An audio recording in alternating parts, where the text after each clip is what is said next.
प्रभु से जब भी आप कुछ मांगने जाते हैं तो आपको वो नहीं मिलता जो आपको चाहिए होता है। प्रभु आपको वो देते हैं जो आपके लिए सही होता है। इसीलिए तो कहते हैं कि जो होता है वो अच्छे के लिए होता है। आज हम जानेंगे कि श्रीमद् भागवत गीता के दूसरे अध्याय से क्या सीखा जा सकता है।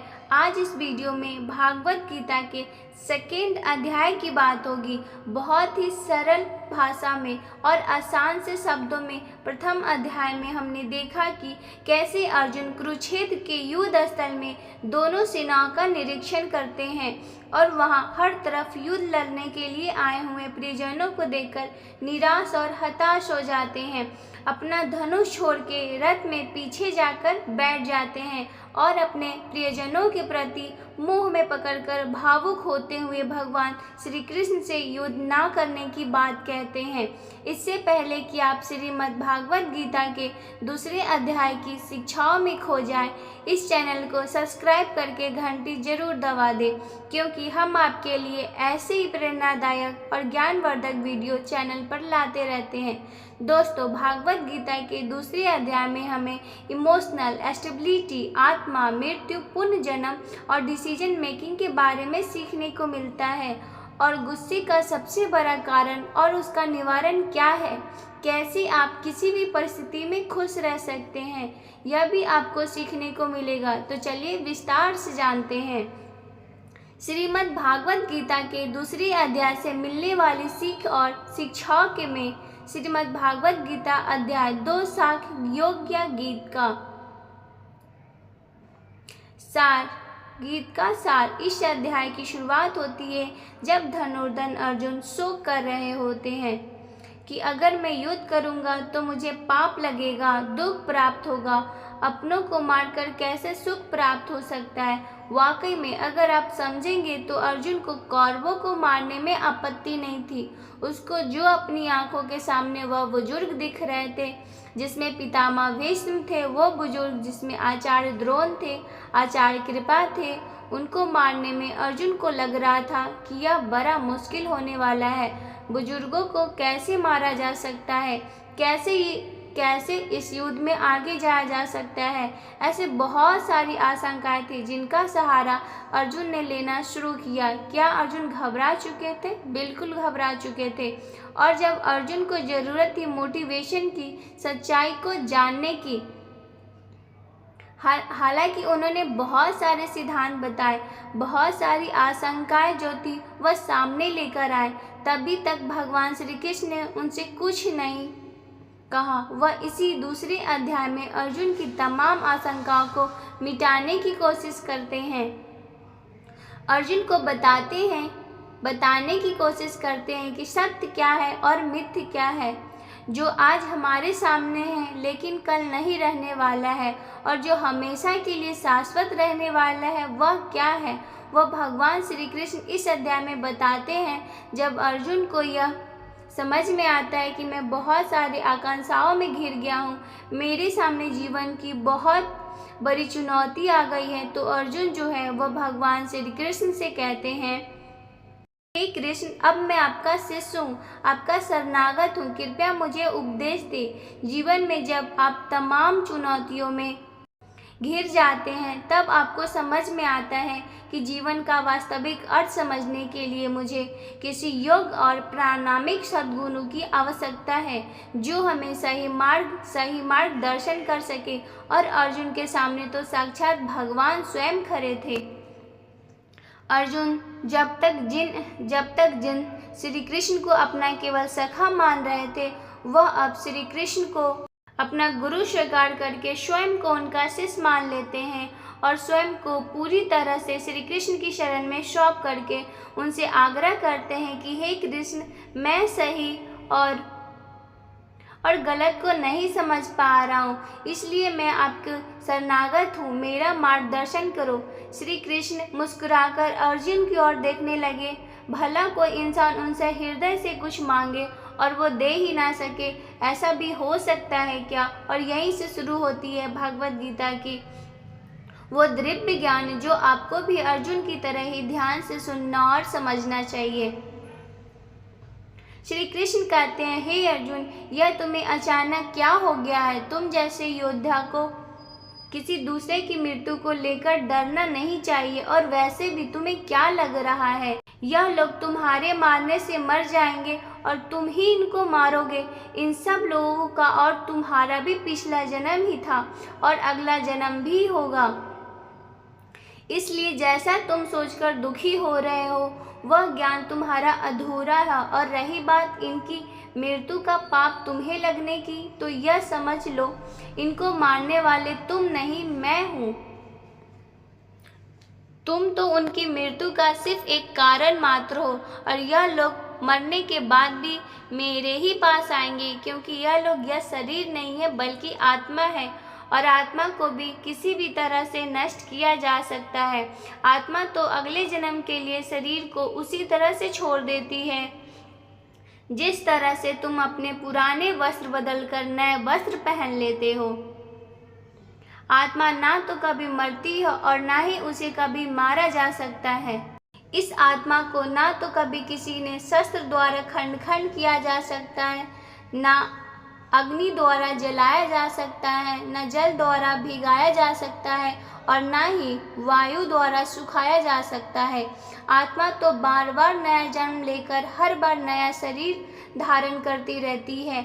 यह प्रकृति का चक्र है। हे अर्जुन, जन्म देने वाला और मारने वाला मैं ही हूँ। अब यह बताओ, क्या तुम किसी मरे हुए प्राणी को जीवित कर सकते हो? अगर तुम मरे हुए को जीवित नहीं दे सकते तो जीवित को भी मार नहीं सकते, क्योंकि जीवन देने वाला भी मैं हूँ और मारने वाला भी मैं ही हूँ, और इसकी मृत्यु मैंने तुम्हारे हाथों लिखी है। जब प्रकृति ऐसे ही चलती है तो भला तुम इसके जिम्मेदार कैसे हुए? अर्जुन, जिस क्षत्रिय को जीवन में युद्ध करने का अवसर प्राप्त होता है, वह न केवल भाग्यशाली है बल्कि उसका तो धर्म और कर्म ही युद्ध करना है। और अगर तुमने यह युद्ध नहीं किया तो इसका मतलब यह होगा कि तुमने अपना धर्म और कर्म अच्छी तरह से नहीं निभाया, और इसलिए तुम्हारे नाम के साथ कलंक जुड़ जाएगा। और तुम्हारे जैसा योद्धा के लिए तो कलंक उसकी मृत्यु से भी बड़ा होता है। जो लोग तुम्हें बहुत सम्मान दिया करते थे, वही लोग तुम्हारी बहुत बुराइयां करेंगे, तुम्हारा उपहास करेंगे, तुम्हारी वीरता पर सवाल उठाएंगे। इसलिए अर्जुन, तुम सुख दुख, हार जीत और लाभ हानि को छोड़कर अपने विचारों को स्थिर करो और युद्ध के लिए धनुष उठाओ, जिससे या तो तुम युद्ध में मारा जाकर मेरी शरण में आ जाओगे, या फिर विजेता बनकर धरती पर ही सुख भोगोगे। हे अर्जुन, तुमने आज तक जितना भी सीखा है वह मेरे इस दिव्य ज्ञान के आगे बहुत छोटा है। तुम्हें अपने निश्चित कर्मों का पालन करने का अधिकार है, लेकिन तुम अपने कर्मों का फल प्राप्त करने के अधिकारी नहीं हो। तुम स्वयं को कारण मत मानो और ना ही अरमा रहने दो। आसक्ति रखो। तुम कर्म करने से ही उसके पहले परिणाम के बारे में सोच रहे हो, जबकि तुम्हें यह जान लेना चाहिए कि फल देने वाला भी मैं हूँ और कर्म करने वाले हो तुम। तुम अपना काम करो और मैं अवश्य ही अपना काम करूँगा। इस बात पर अर्जुन ने श्री कृष्ण से सवाल किया कि आपने मुझे अपने विचारों को स्थिर रखने, यानी कि अपने इमोशंस और थॉट्स को कंट्रोल करने को कहा, तो यह मैं कैसे करूं? इस पर श्री कृष्ण कहते हैं कि जो व्यक्ति अपने मन की सभी इच्छा को अपने सभी कर्मों के फल के बारे में सोचना बंद कर देता है, वही स्थिर बुद्धि कहलाता है। ऐसे व्यक्ति को ना तो स्वयं के साथ बुरा होने से दुख होता और ना ही किसी अच्छे काम की अत्यधिक खुशी होती है। जिसके मन में हर प्रकार का डर, भावना और क्रोध नष्ट हो गए हो, जो शुभ अशुभ के चक्कर से बाहर निकल गया हो, जो इस प्रकार से अपनी इच्छाओं को वश में कर लेता है, जो कोई कछु खुद को खुद में ही समेट लेता है, उस मनुष्य की वृद्धि स्थिर हो जाती है। क्योंकि अपनी इच्छाओं के बारे में सोचते रहने से हमें वह इच्छाएं अच्छी लगने लगती है। इच्छाएं अच्छी लगने लगती है तो फिर उन इच्छाओं को पूरा करने का मन करता है, परंतु जब उन इच्छा को पूरा करने में कोई रुकावट आने लगती है तो फिर हमें क्रोध आता है और क्रोध पर इंसान पागल हो जाता है और फिर वह अपना कर्म और धर्म भूलकर स्वयं ही अपनी स्थिति से नीचे गिर जाता है। परंतु अगर कोई अपनी इच्छा को वश में कर लेता है और उनका गुलाम नहीं होता तो उसका अंतर्मन शुद्ध रहता है और उसके दुखों का अंत हो जाता है। और जब उसके सब दुख ही समाप्त हो जाते हैं तो उसकी बुद्धि स्थिर हो जाती है। परंतु जिसकी इच्छा और कामनाएं उसके मन से नहीं जाती वह मनुष्य कभी शांति नहीं पाता।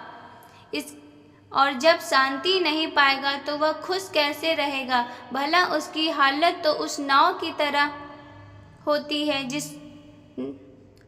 जिसको उसकी इच्छाएं की हवा किसी भी दिशा में बहाकर ले जा सकती है। बुद्धि वाला प्राणी तो उस समुद्र की तरह है जिसमें चाहे कितनी भी नदियां आकर मिले फिर भी उसे कोई फर्क नहीं पड़ता। और इस तरह का स्थिर बुद्धि वाला प्राणी मृत्यु के बाद ही मेरी शरण में आता है। दोस्तों, आप में से बहुत सारे लोग ऐसे होंगे जो अपने प्रियजनों को खो देते हैं। आज तक आप लोगों ने जितने भी अपने किसी प्रियजन को मृत्यु के द्वारा इस संसार से नहीं खोया उसको भी यह जान लेना चाहिए कि उनकी मृत्यु जिंदगी में भी उनके लिए सबसे प्रिय, यहाँ तक कि खुद की भी मृत्यु एक दिन जरूर होगी।